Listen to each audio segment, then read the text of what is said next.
Hello बच्चों, आज हम बहुपद के बारे में पढ़ेंगे। तो बहुपद क्या होता है पहले इसके बारे में जानेंगे।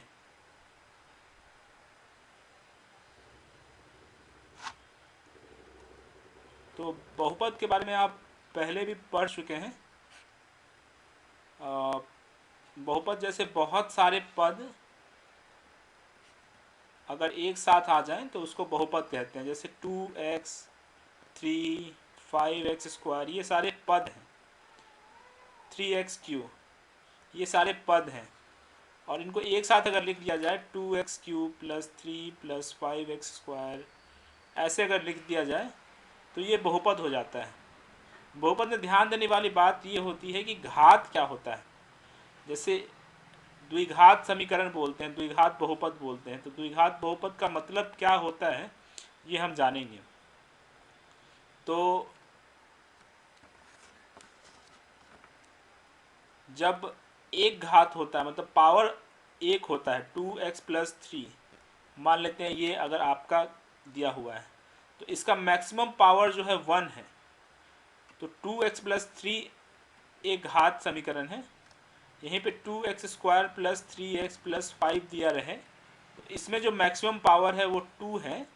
और यहाँ पे इसको द्विघात समीकरण या द्विघात बहुपद कहेंगे। समीकरण और बहुपद में क्या अंतर होता है ये भी मैं बताऊंगा, लेकिन सबसे पहले हम देखेंगे कि जीरो क्या होता है। तो अगर हम एक लेते हैं x + 5 एक बहुपद लेते हैं और x का मान -5 ले लेते हैं तो -5 + 5 अगर ये वाला बहुपद का मान निकालें तो ये जीरो आ जाता है। तो जहाँ पे जिस वैल्यू पे बहुपद की वैल्यू जीरो हो जाए उसे बहुपद का शून्यक कहते हैं या जीरो कहते हैं।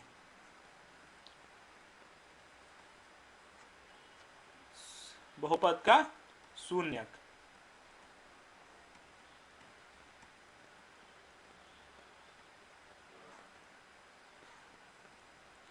तो ये कैसे निकालते हैं इसके बारे में हमें थोड़ा सा पहले से पता है और यहाँ पे जानेंगे। तो जैसे एक घात का समीकरण है या एक घात का बहुपद है 2x + 3 = 0। तो जब जीरो आ जाता है तो ये समीकरण हो जाता है, किसी के इक्वल आ जाता है तो ये समीकरण हो जाता है। जैसे 2x + 3 = 5 ये भी एक समीकरण है, जीरो नहीं है फिर भी ये समीकरण है क्योंकि ये इक्वल टू दिया हुआ है किसी चीज़ के। तो अगर इसका हमें शून्यक निकालना है तो हम क्या करते हैं 2x + 3 = 0 लिखते हैं। फिर दोनों तरफ हम एक ही संख्या जोड़ या घटा सकते हैं। तो 2x + 3 -3 = 0 -3। ऐसा क्यों किया हमने, क्योंकि ये जो कांस्टेंट टर्म है, ये जो पद है उसको हम शून्य करना चाहते हैं। तो 2x = -3 और एक ही संख्या से भाग भी दे सकते हैं 2x / 2 और -3/-2। तो x = -3/2। तो ये शून्यक हो गया। अगर ये वैल्यू हम यहाँ रखते हैं 2 × -3/2 + 3, तो यहाँ पे अगर वैल्यू रखें तो 2 से 2 कट गया तो -3 + 3 = 0। तो इसको शून्यक कहते हैं। तो शून्यक वो संख्या है जहाँ पे बहुपद का वैल्यू जीरो हो जाता है। तो अब ग्राफ के माध्यम से समझेंगे। जैसे x + 5 = 0 दिया हुआ है या x + 5 दिया हुआ है बहुपद का मान, तो इसको y के इक्वल्स करते हैं। तो अगर हम एक ग्राफ बनाएं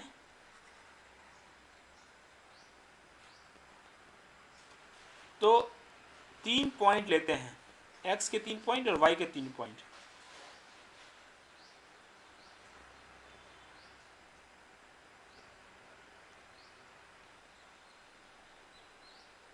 x जब 0 होगा तो y, x जब 0 होगा तो y 5 होगा।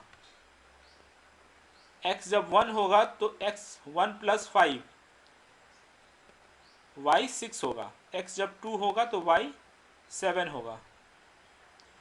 तो यहाँ पे अगर हम x 0 है, इसको y एक्सिस कहते हैं, इसको x एक्सिस कहते हैं। इतना आप लोग को ग्राफ में पता होगा। तो अगर हम x 0 लेते हैं तो y 5 आता है। मान लेते हैं यहाँ 5 है, 1 2 3 4 और 5। अगर x 1 लेते हैं तो y 6 आता है। तो एक पॉइंट ये हो गया, एक पॉइंट ये हो गया। और x 2 लेते हैं, 1 2, तो y 7 हो गया। तो इसको अगर ड्रॉ करेंगे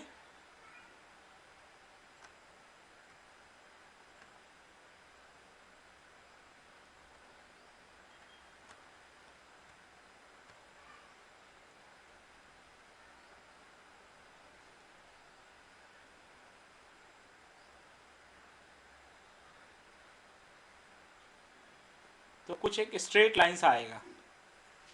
अब हम और यहाँ पे ये वैल्यू आप निकालेंगे, जहाँ पे ये जो कर्व है, जो रेखा है, वो x एक्सिस को काटती है। तो ये -5 आएगा, 1 2 3 4 और -5।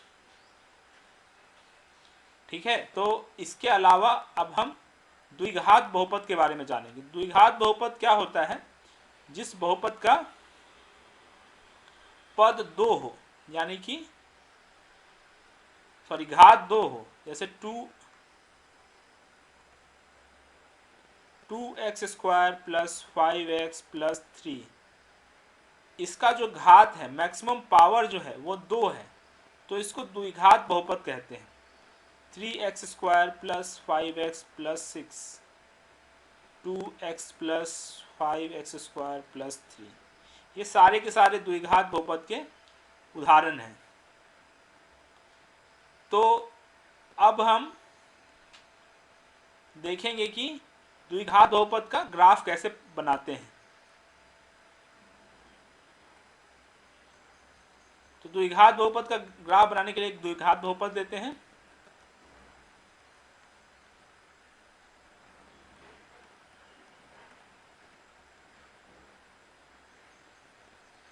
तो y = x² - 5x + 6 हो जाएगा।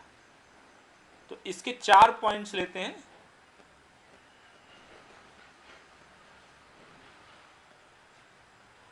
x जब 0 है, x जब 0 है, तो देखिए x जब 0 है तो 0 - 0 + 6, ये 6 है, y 6 है। x जब 3 है तो देखिए 3 × 3, 3 × 3 9, -5 3 15 + 6, तो 9 + 6 9 - 15 + 6, 9 + 6 15 -15 0। और जब -3 है तब भी आप चेक कर सकते हैं, सॉरी 2 है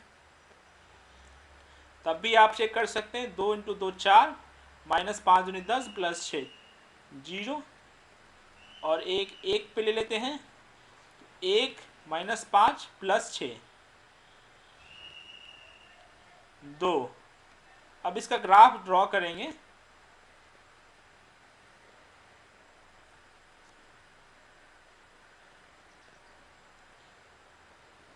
एक 2 3 4,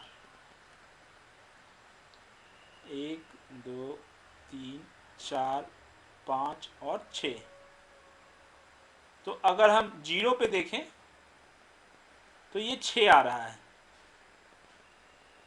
3 पे देखें तो 0 आ रहा है, 2 पे देखें तो 0 आ रहा है, और 1 पे देखें तो 2 आ रहा है।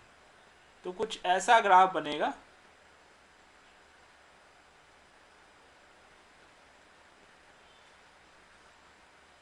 इसको चेक कर सकते हैं आगे में 4 पे कितना आएगा।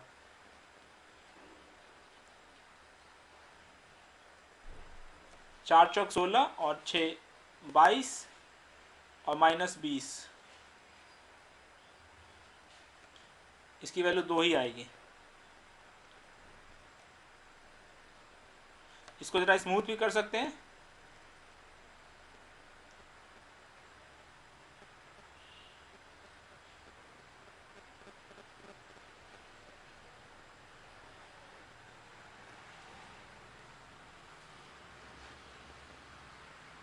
तो इसका शून्य क्या हुआ, शून्य हो गया 2 और 3।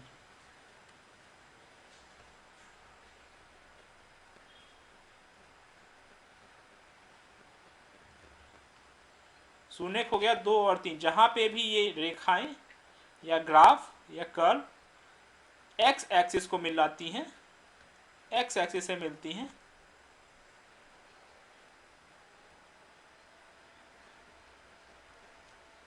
उसको शून्य कहते हैं। तो ये 2 और 3 हो गया। अब हम एक दूसरा ग्राफ लेंगे, इसको डिलीट कर देंगे।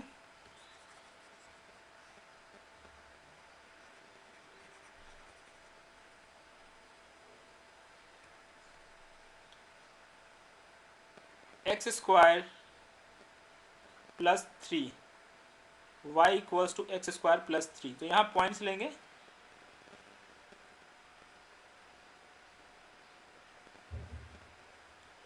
एक्स और वाई के। एक्स जब 0 होगा तो वाई 3 होगा, एक्स जब 1 होगा तो वाई 4 होगा, एक्स जब -1 होगा तब भी 4 होगा। तो अगर इसका ग्राफ खींचे हम, आप ड्रॉ करके देखिए खुद से क्या आ रहा है। तो ये कुछ ऐसा आएगा, यहाँ पे टच करते हुए जाएगा 0 पे, और 1 पे 4 देगा, और -1 पे भी 4 देगा। तो ये ग्राफ में शून्य एक ही है, 0 है। उसी तरीके से हम अगर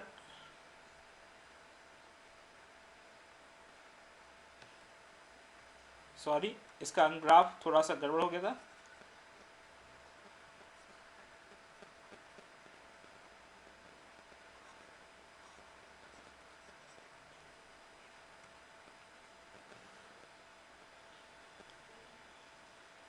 जीरो पे 3 है, हमने गलत ले लिया था। 1 पे 4 है, और -1 पे भी 4 है। तो ये ग्राफ कुछ ऐसे जाएगा, इसका शून्य कोई नहीं है। वही y equals to x square ले लेंगे अगर हम, और खुद से देखेंगे करके, तो इसका शून्य केवल 1 होगा।